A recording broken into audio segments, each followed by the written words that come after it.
What's going on, everyone? Welcome back to the channel. Today we'll be talking about the exact perfect time to be borrowing on credit. I'm joined by my brother Pavan Devraj. Hey guys. And I'm back home for the holidays, and he started asking me some questions regarding credit cards, and I said, hold your thoughts. Let's make a video out of this. So right before I give it to you to introduce yourself, this video is sponsored by Moomoo, the $0 commission-free trading app, but more on them later. And with that, we'll get straight into it. So yeah, first of all, thank you for having me on the channel. Hey guys. Just to give a quick intro, I recently graduated from college, and I started working back in August, so not too long ago. All that is to say is now I'm sort of getting started on the real life with adulting, and I had a couple credit cards throughout college, but as I just gear up for the future, just want to know best practices and also just how to set myself up for success. So that's why I started asking those questions the other day. But essentially, to start, the thing I was most confused about is what exactly is borrowing on a credit card, just because my understanding was that is what you're doing by spending. So if you could just talk about that a little bit. Yeah, no, that's a good question. So borrowing on a credit card, it kind of means not just spending, but there's other ways you can extract value or money from a credit card. So when you're spending on a credit card, let's say you purchase anything for $10 today. You don't need to pay any interest on that if you pay your statement in full and on time in that same period. Of course. Now, there's other things. You can do, let's say, a cash advance, and anything we go over, it's not really recommended, and I'll give you the pros and cons after. Okay. But there's an option to do something called a cash advance where you can take cash out of your credit card. Let's say you go to an ATM, you insert it, take it out, and it's not going to be your whole credit limit. Usually it's like, let's say, 10%. So if you have a $1,000 credit limit, maybe you have a $100 cash advance limit, and you can take out that cash. But mind you, that interest would be charged immediately instead of when you spend, where you have that month buffer. Okay, that makes sense. Yeah, and another way is, for example, balance transfers. Have you heard of this? Yeah, vaguely. Just walk me through that a bit. Yeah, for sure. So a balance transfer is essentially taking balance from one card and then transferring that balance to another. And that sounds like plain English, but what's really happening is you're transferring debt or a balance from one lender or issuer / bank to another bank's. So let's say I have a card with Bank of America, I have $10,000, and I'm transferring that balance that I have, let's say, to a card with Chase. And the reason I would do that is, let's say that it's too much for me to pay off that debt immediately or in a reasonable time, and I'm accruing interest faster than I'm happy with. For example, with the Chase Freedom Unlimited, and this offer may change, you have 0% interest for up to 15 months on balance transfers. So let's say you transfer that balance to a Chase card, you have some time or leeway for you to tackle that. And the only kind of trade-off is that there's usually a balance transfer fee that's what you're going to incur when you do the balance transfer. And that usually ranges from 3% to 5%. So on 10K, 3% is $300. Yeah. But let's say your APR is like 24% on that Bank of America card. In 2 months, without having significant balance pay down, you're losing 4% right there just in interest. Yeah, so for sure. There's not a perfect time for any situation. Of course, you don't want to get into debt in the first place, but it is what it is, and there's other actions other than just spending that you can do with like a credit card. Okay. So spending, though, is also considered a form of borrowing on credit, like I guess my understanding was previously, but there's just those other methods as well. Yeah. So like cash advance is taking pure cash, but when you purchase something, it's called a purchase. So you may have a different APR usually on purchases that you make with a card versus an APR of what you're getting on cash advances. Okay. So cash advances usually is at the highest range of that APR just because you're taking pure cash, which theoretically you can take it and then kind of like you can go away, right? You can run away. Yeah. So they're called a flight risk when people have a lot of credit line extended to them and then they have limit, so they can do anything they please. So, but that's not the only reason. There are other reasons. But essentially, you can spend on a credit card that way as well. Okay, cool. No, that's definitely, that clears up a lot. But as far as talking about just the main purpose of this video, then, what would be that right time to borrow on credit? Independent of spending, of course, just because we know that in general you shouldn't really spend it unless you have the means to pay it off. But if you could just talk about that a bit. And you mentioned you had a couple stories that you neglected to mention until you shot this video. So if you could talk about those as well. Fair. So first of all, the right time or the perfect time, the exact time to borrow on credit, all these things, the truth is, if you don't have the money for it up front, it's probably not the best decision because it's usually associated with consumer debt, you know, versus when you have something that's an income generating asset.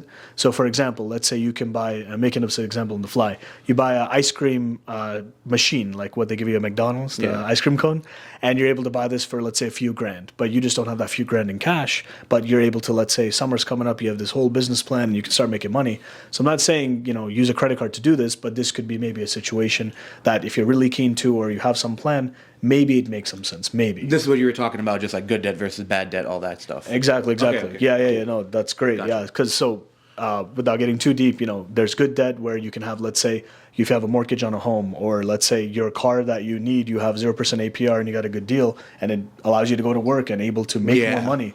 So there's versions of good debt depending on how you classify it, how that comes into your strategy. Bad debt's usually, you know, you're buying things you don't need, consumer goods, you're just wasting money, blowing money, etc. Right? Gotcha. The overall time to borrow on credit, there's no real perfect time. At the same time, there are situations like emergencies happen. Let's say you're in a foreign country, you only have a credit card, your debit card's unfortunately not working, you're not able to call anyone outside the, you know, back into your, you know, America, for example, and you need local currency and cash. The only way to do it maybe is a cash advance. So, you know, if you need it, it's an emergency, some medical emergency, whatever it is, there's always ways. So if anything, it's always better to have it on you in case of an emergency, but it's up to your discretion whether or not, you know, it makes sense for you to do or not. Okay, real quick, you were just talking about just like cash advance and how it's just a percentage of your total credit line. So I take it that you would be able to just pay down the statement and then replenish your cash advance like capacity, right? Let's say you have $1,000 credit limit, you spend $500, you have $100 now, let's say you take out as a cash advance. If you pay back $100 onto your card, does it go towards a cash advance or the purchases? That's your question, correct? Yeah, pretty much. Like, is there a way to sort of replenish your cash advance if you've already have like existing transactions, you take out money, like So it's a good question. I don't know the answer because I've never been in that situation. Fair. To be frank. At the same time, it's similar to a balance transfer where let's say you balance transfer from card A to card B, then basically let's say you take $1,000 from card 1, put on card 2. On card 2 now you have that balance transfer amount, that balance transfer fee amount that you're charged, and then let's say you go spend money and now you make a payment. Yeah. Right? So where is that going towards? Is it the balance transfer amount or the amount that's for purchases? So I would call up your bank. I would assume every issuer is a little different, or you got to tell them maybe, but I'm not too sure. So that's if anyone else knows, though, comment down below. That's good question, man. Thank you. I just like genuinely, I mean, I don't plan on taking a cash advance out anytime soon, but like you were saying, in those extreme situations, you know, if you need more cash, how do you procure that? So that was my main question. Okay, if that's the case, I'll make sure I call my bank. I'll try to get that cleared up just because not planning on doing any cash advance stuff, but definitely seems like useful information. But if you don't mind actually talking about those stories you said earlier, sounds entertaining. Hopefully they are. Yeah, so this is like a cash advance story, dude. I didn't know that I got a cash advance on my credit report, or like they could tell, that I did a cash advance. So like here's the situation. So I applied for a Hyatt card with Chase, and they denied me. And I was like, no, you should approve me. So whenever you get denied for whatever reason, you can call the reconsideration line. Okay. And they'll reconsider your application if you have something extra or something that needs to be addressed. So I was like, hey, you know, I have X amount of Chase cards. Everything's good. Mm-hmm. You should, you know, I don't see an issue. Yeah. And then they asked me, why do you have a cash advance? Like, why did you do this cash advance at, you know, XYZ period? And I was like, I don't know what you're talking about. I didn't do a cash advance. Yeah. And we went back and forth. And I mean, in hindsight, I don't think they believed that I didn't realize that I did a cash advance. So what happened is I was sending money, I think it was MoneyGram or Western Union. And it was my first time using a credit card to send money in that type of transfer method. Okay. I was thinking I would get some cash back for sending money. This was like in the beginning before I knew like anything about the rules of credit cards, purchases versus cash advances, etc. So long story short, they said, hey, you know, because of this cash advance, and maybe the way I answered, you know, that same question, maybe they didn't want to consider me for the card. And so that's the story of me basically not getting the Hyatt card even till date. And I'm still aiming to get it on one fine day. So hope that helps anyone out there where maybe don't do a cash advance in general, period, of course, for mathematical reasons. But if you do, and you have knowledge of it, or you know that you really did, just remember it. So mine was like an honest mistake, so it felt, and it kind of screwed me. So anyways. At least you got everything ironed out. Moomoo is offering us up to 15 free stocks for a limited time only with our unique link in the description down below. Moomoo is a commission-free trading platform for stocks, ETFs, options, ADRs, and OTC. They don't accept payment for order flow. And they're owned by Futu Holdings, ticker symbol FUTU, a NASDAQ-listed fintech. And Moomoo has over 18 million users spread across 200 countries and regions. My favorite feature, hands down, is their earnings calendar viewing capability, totally for free, all with just a few taps in the app versus spending time to find a free resource online or spending money on a subscription. I got to meet some of the Moomoo team at FinCon, an event where finance YouTubers and finance content creators all gather under one roof every single year. They're offering our viewers with a specific link below the following, with each stock worth anywhere between $3 and $2,000. If you create an account, you'll get one free stock. If you create an account and deposit at least $1, you'll get that same free stock and you'll help support the channel.